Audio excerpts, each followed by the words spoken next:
It's time to create your FSA ID, electronic signature and login credentials, now. The free application for Federal Student Aid 2024-2025, FAFSA, will launch in December of 2023 instead of October. So get started today. The FAFSA has undergone the first major redesign in over 40 years with the goal of making applying for federal student aid easier for students and parents.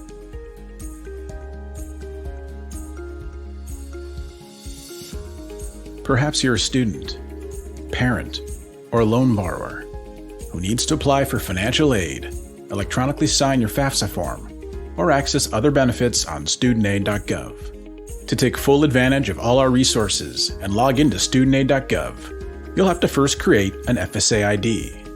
Your FSA ID gives you access to Federal Student Aid's platform and can serve as your legal signature.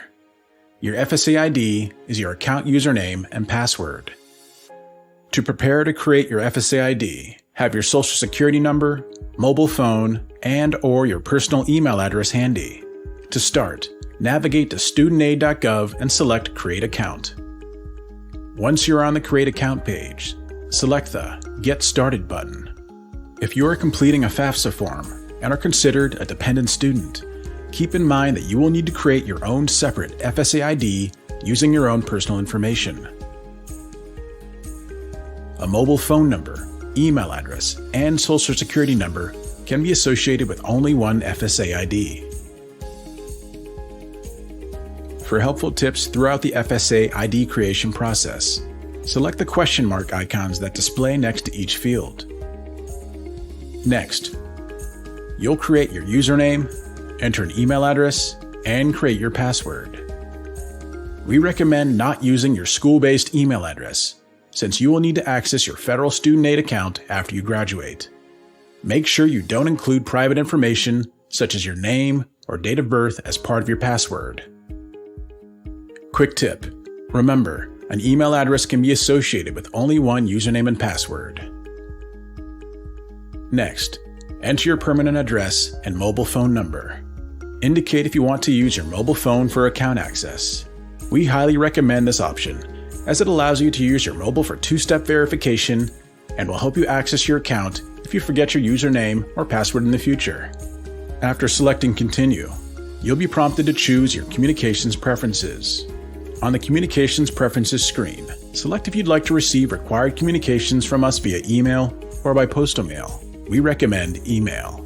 Besides the required communications, we'll occasionally send you informational communications about grants, student loan forgiveness, or income-based repayment plans you may qualify for. You can opt to receive these by email, text message, or both, or choose not to receive informational communications. You'll also have the option to select English or Spanish as your preferred language for the communications we send you. Next, you'll select 4 challenge questions and answers. Memorize or keep these answers in a safe place in case you need them to help access your account in the future. Choose a question using the drop-down and add your answer in the text box. Select Show Answer to see your answer as you type it. Your answers are not case-sensitive. You're almost there. On this step, you can review your information and confirm everything looks correct. If you need to make a correction, select the Edit button within that tile of information.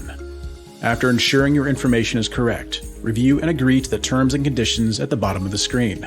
Now you'll add two-step verification to safeguard your account. Whenever you sign in, we'll send a secure code to make sure it's really you. You can choose whether you prefer email, text message, or an authenticator app. We'll begin with your phone number. Select the Verify button under SMS verification. You will automatically be sent a 6-digit secure code. At the same time, a pop-up window will open. Enter the code and select the Continue button.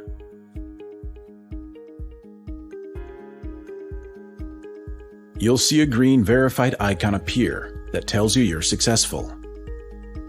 Next, verify your email address. Select the Verify button. You will automatically be sent a 6-digit secure code. At the same time, a pop-up window will open. Enter the code and select the Continue button. You'll see the same verified icon, confirming that you verified your email. You'll also see a green box confirming that your two-step verification is ready to go.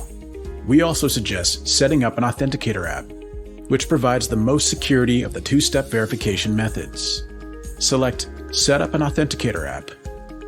A pop-up window will open. Follow the steps you see there. First, download an authenticator app from a mobile app store or use one you've already downloaded. Next, you can either scan the QR code with your authenticator app or copy the key into your authenticator app. Then select Continue. Another pop-up window will appear. Enter the secure code generated by your authenticator app and select the Finish button. You've done it. Two-step verification is enabled. But what if you're in a situation where you can't use the other two-step verification methods? Don't lose heart. You can use a backup code.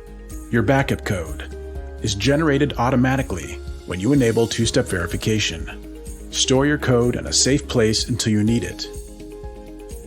Congratulations, you've successfully created your FSA ID. If you entered an email address, you will receive a confirmation email. Make sure you note your username and password and keep them in a safe place. You can begin using your account immediately, but it will take 1 to 3 days for your information to be verified by the Social Security Administration. Some of your actions on the site will be limited until your information is verified. However, with your newly created FSA ID, you can immediately complete and sign a first-time FAFSA form.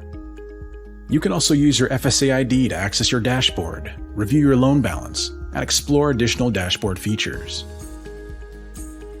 You are now able to take control of your federal student aid journey and access all studentaid.gov has to offer. Subscribe for more videos like this.